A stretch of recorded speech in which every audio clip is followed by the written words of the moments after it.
आगामी कार्यक्रम प्रायोजित किया है जॉयस मायर मिनिस्ट्रीज के मित्रों और सहयोगियों ने। कुछ भी जो परमेश्वर ने आपसे अपने जीवन में करने के लिए मांगा है, आप उसे करने के लिए लैस हैं। इसलिए ये कहना बंद करें कि ये मेरे लिए ज्यादा है, मैं अभी से बर्दाश्त नहीं करूंगा।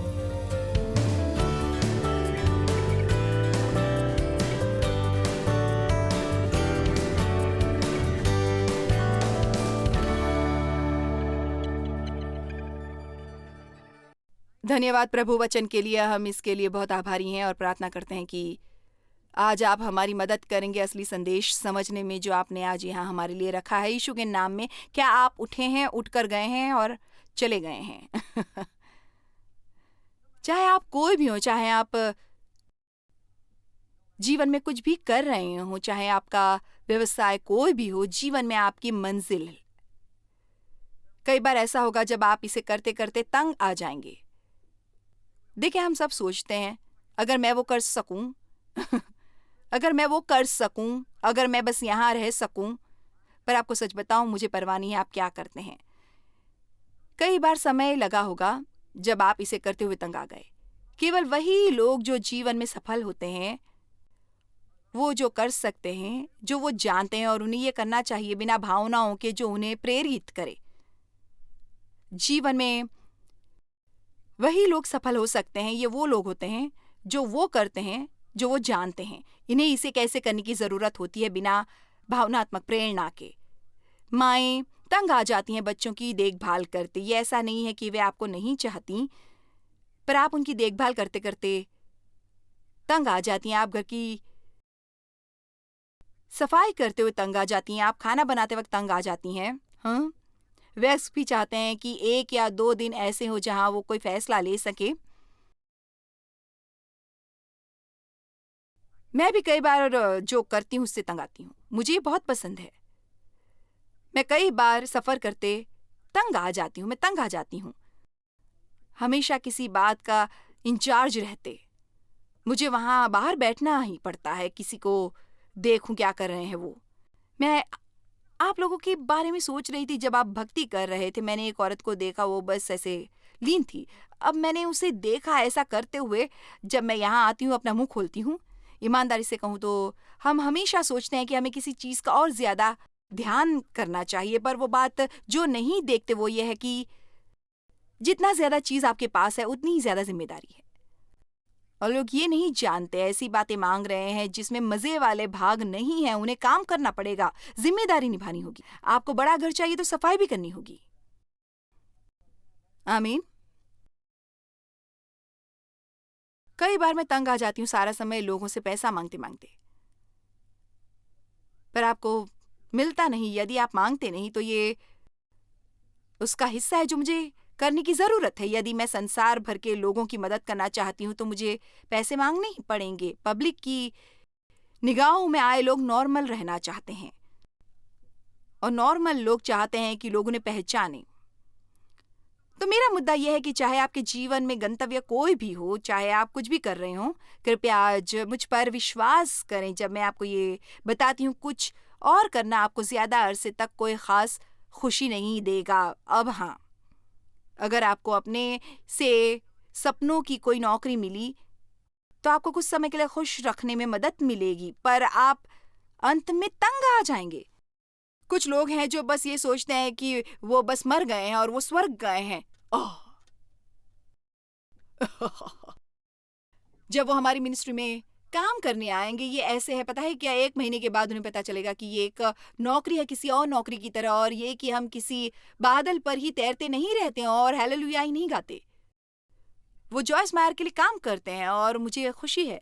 आप मुझे टीवी पर ज्यादा देखने बजाय उनमें से बहुतों के, और हम उनके समय की कद्र करते हैं। और आखिर ये एक नौकरी ही है, एक अच्छी नौकरी, और फिर भी ऐसी नौकरी जिससे आप वैसे ही तंग आ सकते हैं जैसे दूसरी नौकरियों से तंग आ जाते हैं। कितने हैं? खैर, प्रभु की स्तुति हो। केवल माइक और मैं, डेव ने अपने हाथ नहीं उठाए। देव, क्या आप कभी तंग आ गए हैं जो आप कर रहे हैं? आप सचमुच नहीं आते, वो बस कहते हैं। मेरे ख्याल से देव किसी और प्लेनेट के, और मैं अभी बुझ नहीं पाई किस प्लेनेट के हैं। ये बिल्कुल ठीक है। ये सब भावनाओं की बातें होती हैं जिसमें हम उलझे हैं। आप उठते हैं और जाते हैं और चले जाते हैं, आपको ज़रूरत होती है उठने की और वापस आने की। आप बस बैठे ही नहीं रह सकते, बस खैर हमें बेहतर करना है और किसी और से उम्मीद रखें हमें बेहतर महसूस करवाने की। परमेश्वर ने हमें एक स्वतंत्र इच्छा दी है। हमें हर भावना और जज्बात से पीड़ित होने की ज़रूरत नहीं जो हमारी राह में आते हैं। हम फैसला कर सकते हैं कि हम कैसे रहने वाले हैं और हम उठ सकते हैं और वैसा जीवन जी सकते हैं जैसा परमेश्वर चाहते हैं कि हम जिए। उनके अनुग्रह और दया द्वारा स्पष्ट रूप से मैं कहना चाहूंगी कि हम परमेश्वर की इच्छा के बिना कुछ नहीं कर सकते, पर साथ ही साथ कोई भी चीज़ जो परमेश्वर ने हमसे करने को कही है वो हमारी इसके लिए मदद करने के लिए तैयार है। कोई भी चीज़ जो परमेश्वर ने हमसे करने को कही है, इसलिए हाँ बेशक मुझे अनुग्रह की ज़रूरत है वो करने के लिए जो मैं कर रही हूँ, पर इसका एक और पक्ष है जो ये कि मेरा वो अनुग्रह है क्योंकि परमेश्वर मुझसे ये करवाना चाहते हैं या नहीं। यदि वो मुझे इससे लैस नहीं करते, आपके जीवन में परमेश्वर ने आपसे जो कुछ भी करने को कहा है उसके लिए वो आपको लैस करेंगे। इसलिए ये कहना बंद करें कि मैं ये नहीं करूँगा। आप कहना बंद कर दें मैं ये नहीं कर पाऊंगा, मैं ये नहीं कर सकता। मैंने कहा ये कहना बंद करें।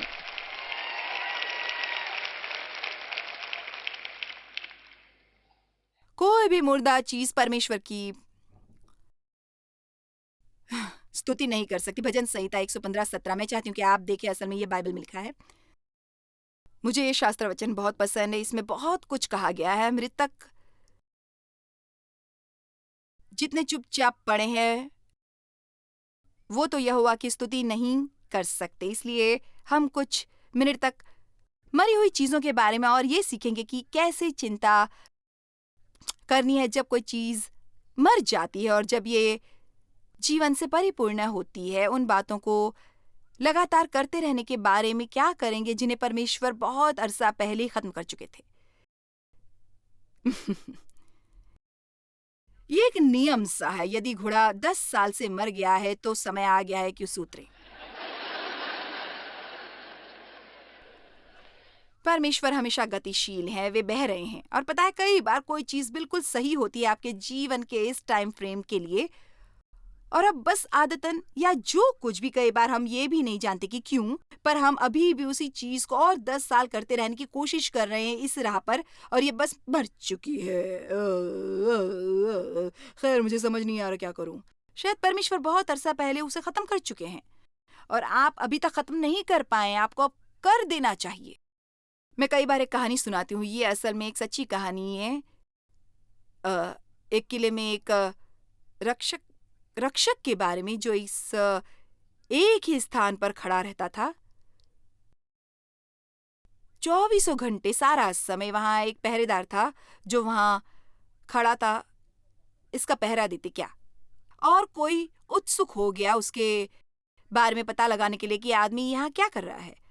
खैर जैसा उन्होंने इतिहास में पीछे जाकर देखा, एक बार रानियों में से एक ने गुलाब का पौधा लगाया था और वो नहीं चाहती थी कि वो पांव तले रौंदा जाए जब तक कि वे अच्छे से जड़ ना पकड़ ले। इसलिए उसने वहां एक पहरेदार को लगाया। अब 100 साल बाद भी एक पहरेदार खड़ा है, सारा दिन बस किसी भी चीज का पहरा ना देते हुए, सिर्फ इसलिए क्योंकि हमेशा उन्होंने ऐसा ही किया था। मुझे परवाह नहीं कि आप कितने अरसे से ये काम कर रहे हैं। यदि इसमें जीवन नहीं है, आपको ये जानने की जरूरत है कि कब आप मृतक को छू रहे हैं और कब आप जीवन को छू रहे हैं। आमीन। क्योंकि कोई भी मरी हुई चीज प्रभु की स्तुति नहीं करती। हमारे मुर्दा कार्य परमेश्वर की स्तुति नहीं करते। बाइबल मुर्दा कार्यों की बात करती है। मुर्दा कार्य क्या होता है? ये वो कार्य है जो कारगर नहीं है। ये मैं हूं जो अपनी योजनाएं बना रही है परमेश्वर से अपेक्षा करते हुए कि वो इसे आशीष देंगे। वे लेखक और संपूर्ण करने वाले हैं, और यदि वो किसी चीज को नहीं लिखते तो वो किसी भी कर्तव्यबद्ध नहीं कि वो इसे संपूर्ण न करे। तुमने शुरू किया, तुम ही खत्म करो। आमीन। कल रात जब हमें सच्चे कन्फेशन मिल रहे थे, मैंने आपको बताया था कि मेरे पापों में से एक पिछले 2 सप्ताह में से ये था कि मैंने ये चीज शुरू की, कुछ लोगों को शामिल किया, और फिर मैंने ये जाना कि मुझे शांति नहीं, और फिर मैंने जाना कि मैंने परमेश्वर से कभी इसके बारे में पूछा नहीं था। अपने हर मार्गों में परमेश्वर को स्वीकारो और वो आपके मार्ग का निर्देश करेंगे। और कई बार परमेश्वर शायद जो हम कर रहे हैं वो ठीक हो, पर परमेश्वर थोड़े अपमानित महसूस करते हैं जब हम उन्हें इससे बाहर रखते हैं। अब अवसाद एक किस्म का मुर्दापन है। मेरे ख्याल से हम सब ये कहते हैं, यहाँ कोई नहीं है जो आधे दिन भी अवसाद से घिरा हो। आप जानते हैं कि इससे बदतर भावना और कोई नहीं है। आप में से कुछ भी करने की इच्छा नहीं रहती। विचार भी अंधकार में और नकारात्मक होते हैं। जब दाऊद अवसाद में थे, भजन करता दाऊद, राजा दाऊद, जब वो अवसाद में घिरा था तो वो बस यहाँ पड़ा नहीं रहा और अवसाद में रहा। चलो भजन संहिता 42 और 43 देखें और कुछ ऐसे एक्शन देखे जो दाऊद ने किए। इसलिए मैं आपको पहले से ही बता दूं कि अवसाद के बारे में क्या कहने वाली हूं। ये कहकर मैं जानती हूं कि बहुत से लोग अवसाद से पीड़ित होते हैं। मैं बिल्कुल असंवेदनशील नहीं रही हूं। यदि ये कोई मेडिकल चीज है जिसका आप इलाज नहीं कर सकते तो सहायता ढूंढते रहिए जब तक ये आपको मिल नहीं जाती।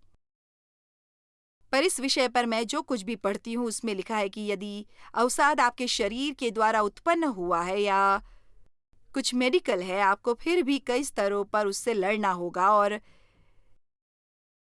इसलिए शायद आप मेडिकल वाले भाग पर कुछ ना कर सकते हैं, पर बहुत से लोगों में अवसाद का इससे कोई लेना देना नहीं जिसमें कोई खराबी है। ये वो ढंग है जिसे वो सोच रहे हैं। किसी को पता होगा इस बारे में? जिस तरह वे बात करते हैं, ये जीवन के प्रति उनका नजरिया है। यह है कि धन्यवादी ना होना, यह है कि आभारी ना होना। पर ज्यादातर ये इसलिए होता है कि आपका मन गलत चीजों पर लगा है। और दाऊद यहाँ इसी की बात करता है। भजन संहिता 42:5 मुझे ये पसंद है, जिस तरह वे अपने प्राण से बात करता है। वो मेरे प्राण, तू क्यों गिरा जाता है? तू अंदर ही अंदर क्यों व्याकुल है? परमेश्वर पर आशा लगाए रहे, क्योंकि मैं उसके दर्शन से उद्धार पाकर फिर उसका धन्यवाद करूंगा। अब अगर आप इसका पहला भाग पढ़ें, दाऊद याद करता है, जैसे वचन 3 की ओर देखें। भजन संहिता 42:3 मेरे आंसू दिन और रात मेरे आहार हुए हैं। और दिन भर लोग मुझसे कहते रहते हैं, तेरा परमेश्वर कहाँ है? तो लगता है कि वो एक बहुत ही कठिन दौर से गुजर रहा था और लोग भी उसे उल्हाने दे रहे थे और कह रहे थे, खैर कहाँ है तुम्हारा परमेश्वर? ये चीजें मैं बेकार ही याद कर रही हूँ। मुझे इसकी प्रतिक्रिया बहुत पसंद है। ये स्मरण करके कि मेरा प्राण शोकित हो जाता है कि मैं कैसे भीड़ के संग जाया करता था। मैं जय जयकार और धन्यवाद के साथ उत्सव करने वाली भीड़ में परमेश्वर के भवन को धीरे धीरे जाया करता था, जैसे एक बैंड मास्टर आगे चलता है। इसलिए मैं पूरी तरह नहीं पढ़ूंगी, पर एक समय था जब वो परमेश्वर की वाचा का संदूक शहर में ला रहा था और उन्होंने इतना जबरदस्त जलसा किया और दाऊद इतने अविश्वसनीय तरीके से खुश हो गया कि उसने कपड़े उतार दिए और लंगोटी में रहा और सड़कों पर नाचा। और उसने कहा, मैं रो रहा हूं पर यह है वो जो सोचूंगा। चलो भी, अब तो आप किसी भी चीज के बारे में सोच सकते हैं जिसके बारे में आप सोचना चाहेंगे। आपको हर बुरी बात के बारे में सोचने की जरूरत नहीं है। आपको दिन भर अपने सभी समस्याओं के बारे में सोचने की जरूरत नहीं। आप अपने जीवन में कुछ अच्छी चीजों का स्मरण कर सकते हैं। और मैं भी सुबह कुछ उदास महसूस करती हूँ और ये अक्सर तब होता है, और आप बता सकते हैं कि चीजें गलत राह पर हैं। जब मैं सुबह थोड़ा उदास महसूस कर रही होती हूँ तो उसमें से एक बात यह है कि खैर बहुत सी बातें हैं जिसके बारे में मैं आपसे बात करूंगी, पर एक बात जो मुझे पता चली वो सचमुच मुझे मदद करती है। वो यह है कि बस जानबूझकर धन्यवादी हो, बार बार बार बार बार बार बार बार बार बार बार बार बार बार बार बार बार बार पर इसी तरह हम समझ सकते हैं। मैं सचमुच लोगों को यह समझाना चाहती हूँ कि वे निष्क्रिय नहीं हो सकते। एक निष्क्रिय व्यक्ति चाहता है कि कुछ अच्छा हो और वो बस वहां बैठे रहेंगे और इंतजार करेंगे ये देखते हुए कि क्या होता है। पर उसके लिए हमें उद्देश्यपूर्ण व्यक्ति होना चाहिए। हमें वो व्यक्ति होना चाहिए जो एक मकसद पर रहता है। उससे मेरा मतलब है कि हम फैसला करें कि हम क्या करने वाले हैं और हम उठे और ये करें। हमें इंतजार करने की जरूरत नहीं कि जब हमें महसूस होगा तब करेंगे। हमें एक अच्छा आइडिया आएगा तब करेंगे। और क्या इसका ये मतलब नहीं कि मुझे भी इसके साथ लेट ना होगा। मुझ में उससे कहीं ज्यादा सामर्थ्य है जो मैं महसूस करती हूँ। मैं असल में कह सकती हूँ, मैं इस काउच से उठूंगी और मैं अपने जीवन से कुछ करूंगी। एक लव ऑफ एक्टिविटी है जिसके बारे में मैं हाल ही में सुन चुकी हूँ और ये बहुत सिंपल है और ये मुझे पसंद। जितना ज्यादा आप करेंगे उतना ज्यादा आप करने के काबिल होंगे। जितना कम आप करेंगे उतनी ही कम करने की काबिलियत पाएंगे और आप जल्दी बूढ़े होने वाले हैं। जाइए 65 की आयु में रिटायर हो जाइए और जाओ एक कुर्सी पर बैठ जाओ। लोग पूछते हैं आप रिटायरमेंट के बारे में सोच रहे हैं? नहीं, नहीं, मैं सोच रही हूँ रिफायरमेंट के बारे में, रिटायरमेंट के बारे में नहीं।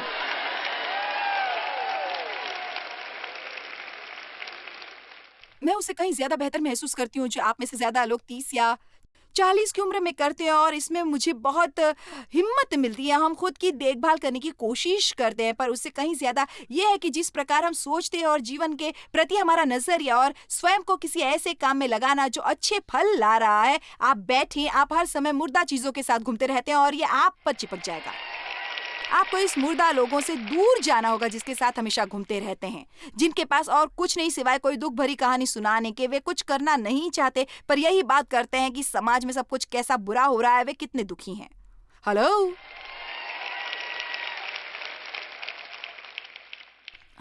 अच्छा लगा। कोई भी मुर्दा चीज परमेश्वर की स्तुति नहीं करती। आमीन। एक मुर्दा रवैया नहीं, कुछ भी नहीं। भजन संहिता 42 वचन 11। हे मेरे प्राण, तू क्यों गिरा जाता है? तू अंदर अंदर क्यों व्याकुल है? अब इस पर जरा सोचिए। परमेश्वर में आशा रख। मैं आपको थोड़ा सा बताऊंगी इस बारे में। ये देखिए, और उम्मीद लेकर इंतजार कर। मुझे ये बहुत पसंद है। मैं हमेशा इसके बारे में बात करना पसंद करती हूँ। आप में से कुछ को अपनी अपेक्षाएं अपनी अलमारी के पीछे से निकालनी होगी, उनकी झाड़ पोछ करनी होगी और उनको दोबारा से सक्रिय करना होगा, क्योंकि आपको बस बैठे रहने की आदत पड़ गई है। मुझे पता नहीं क्या होगा, मेरे ख्याल से हम बस रुके हुए देखें।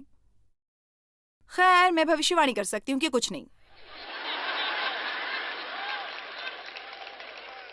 परमेश्वर ने यिर्मयाह में कहा, तुम क्या देखते हो?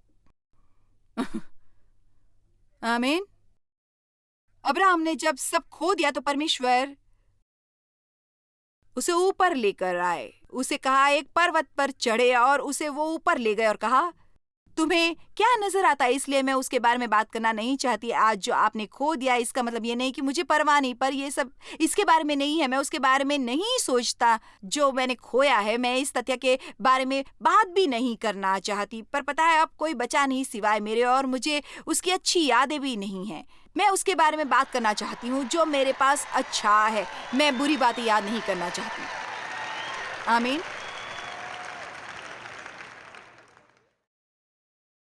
जो मैं कहने के लिए तैयार हो रही हूं उसे समझिए, ओके?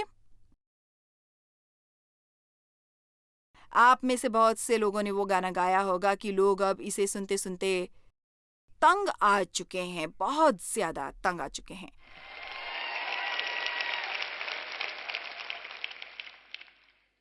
आपके ख्याल से बाइबल का क्या मतलब है जब ये कहती है प्रभु के लिए एक नया गीत गा?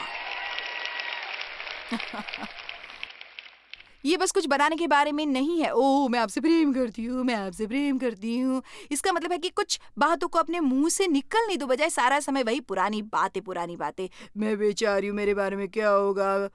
मेरे जीवन का बुरा हिसाब है। पता है, मुझे अच्छी शुरुआत नहीं मिली। मेरे माता पिता मुझसे प्रेम नहीं करते।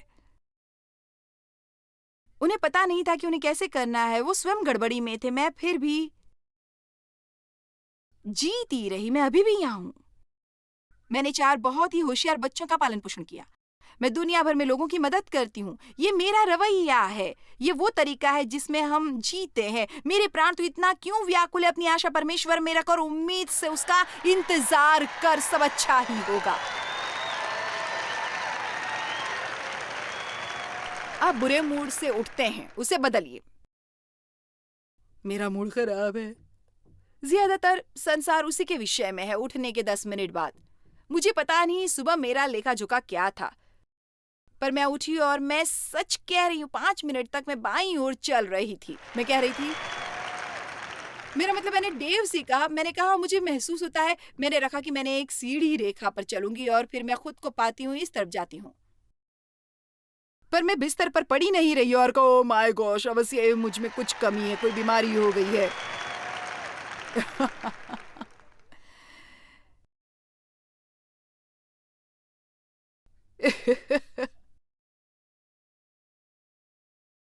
ये कहलाती है विश्वास की अच्छी लड़ाई लड़ो। और कई बार आपको स्वयं के लिए लड़ना पड़ता है।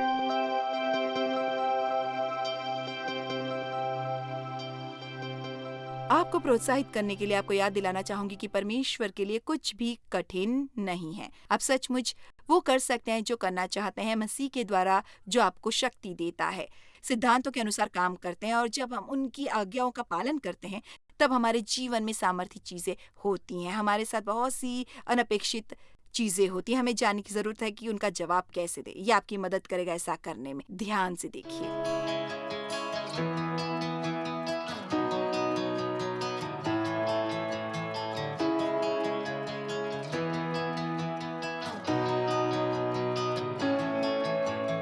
मेरा दोस्त एंड्रियस यहाँ है। वो 8 साल का है और हमें बहुत आनंद आया उसे जानने में जब हम वहाँ थे। वो अपने माता पिता के साथ यहाँ कूड़ेदान में रहता है, जिन्होंने यहाँ स्वयं बहुत मेहनत की है। वे अलग अलग क्षेत्रों में काम करते हैं, बस जीने की कोशिश करते हुए वो इतना कचरा इकट्ठा करते हैं कि उनके परिवार का गुजारा हो सके। और एंड्रियस जाकर हर दिन अपने पिता की मदद करता है। बस खाना खिलाना असली चुनौती है। इसलिए हम इतने आभारी हैं। एंड्रियस यहीं पर फीडिंग प्रोग्राम चला रहा है ताकि हर दिन वो जा सके और अच्छा खाना खा सके। वो अपने दोस्तों के साथ खेल सके, हंसे गाएं और मसीह के बारे में सीखे, और बस कुछ देर के लिए बच्चे बने रहे। बहुत से लोग यहाँ आते हैं क्योंकि उनके पास कोई नौकरी नहीं है, क्योंकि वो इतने गरीब हैं। तो ये सबसे आसान तरीका है उनके लिए कि बिना पैसे के कुछ पा सकें। ये बस मेहनत है। क्योंकि सेंटर यहाँ है तो ये बहुत मददगार है, क्योंकि वो अपने बच्चे यहाँ छोड़ सकते हैं जब वो काम पर जाते हैं। मैं और मेरी पत्नी सचमुच पूरी मनोयोग से इन बच्चों की देखभाल करते हैं। मेरे लिए ये एक बुलावे की तरह है ये काम करना। धन्यवाद प्रभु का कि हैंड ऑफ होप यहाँ पर है और ये इस प्रोग्राम को चलाने में मेरी मदद करता है। मैं इनके साथ जुड़कर बहुत ही ज़्यादा खुश हूँ। प्रभु का शुक्रिया कि मुझे इनके साथ काम करने का मौका मिला। मैं हमेशा इनके साथ जुड़ा रहूँगा। मुझे बहुत खुशी होती है। धन्यवाद प्रभु का कि ये प्रोग्राम मदद कर रहा है, और फिर आप जानते हैं कि ये जीवन बेहतर बनाता है और आप जी सकते हैं। इस फीडिंग सेंटर के खुलने से पता है हर कोई जो आसपास रहता है उन्हें ये बहुत खुशी देता है।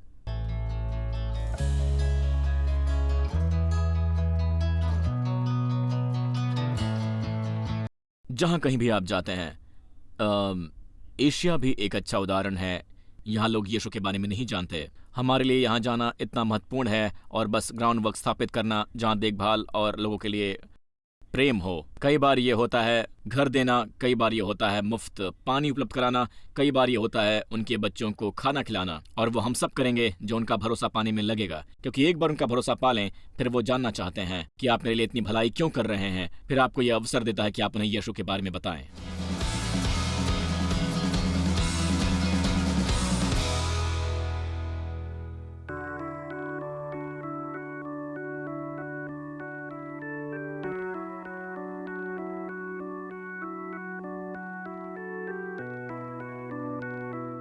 आज यहाँ जकार्ता में हम तैयारी कर रहे हैं मसीह का सुसमाचार साझा करने की। जॉयस यहाँ आएंगी सुसमाचार का संदेश देने के लिए, और अब ये खाली स्टेडियम लोगों से भर जाएगा। लोग जो ये संदेश सुनेंगे जो उनका जीवन बदल देगा। आप देखेंगे वो उपलब्ध प्रेम, जैसे कि खाना खिलाना, आपदाओं के दौरान सहायता करना, और साथ मिलकर परमेश्वर का वचन निश्चय ही लोगों का जीवन बदल देगा। लोगों को प्रोग्राम पसंद है क्योंकि ये सच्चाई की बात करता है। ये सपनों की बात नहीं करता है पर सच्चाई की बात करता है। मेरा मतलब हर कोई अपनी ही चुनौतियों में जीता है, अपनी खुद की समस्याओं में जीता है, पर जॉयस हमेशा उसे इस नज़रिए से देखती हैं कि वहाँ हमेशा आशा है। आप एक्साइटेड हो सकते हैं अपने खुद के जीवन के लिए। आपको यहाँ रहने की ज़रूरत नहीं है, आप कहीं पर भी खुश हो सकते हैं। तो मेरे ख्याल से लोग इसे पसंद करते हैं क्योंकि ये पूरी वास्तविक है। बाइबल में यहाँ लिखा है, डरो मत क्योंकि मैं तुम्हारे Di साथ dalam हूँ। Alkitab penuh dengan kata-kata berkata, janganlah takut karena aku menyertaimu. यदि परमेश्वर मेरे साथ है तो कौन मेरे विरुद्ध हो Kalau सकता Tuhan है? ada di pihakku, siapakah yang bisa menjadi lawanku? यदि परमेश्वर मेरी तरफ है तो फिर मैं किससे डरूं? Siapakah yang perlu aku takuti?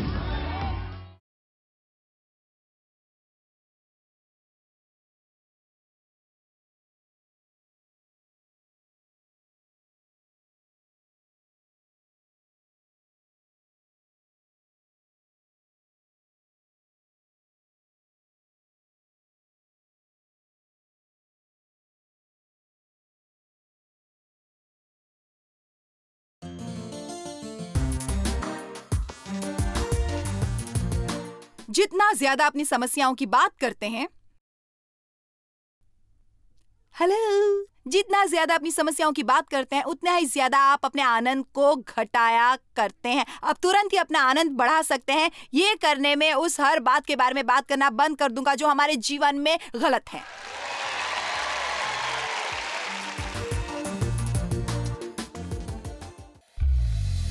Joyce मायर मिनिस्ट्रीज में आप हमारे लिए बहुत ही कीमती हैं, जितना कि आप जानते हैं। हम आपकी सराहना करते हैं और इस सेविकाई को दुनिया भर में संभव बनाने के लिए हम अपने दोस्तों और सहभागियों को धन्यवाद देते हैं। हम साथ मिलकर भूखों को खाना खिलाते हैं, गरीबों को कपड़े देते हैं और कई देशों में सुसमाचार बांटते हैं। अपना प्रार्थना निवेदन भेजने के लिए कृपया आज ही संपर्क कीजिए jmmindia.org पर। हमारे स्रोतों के बारे में और भी जानिए। जॉयस की सभाओं की सूची देखिए हमारे साथ सहभागी बनने के लिए, क्योंकि हम दुनिया भर में मसीह के प्रेम को बांटते हैं।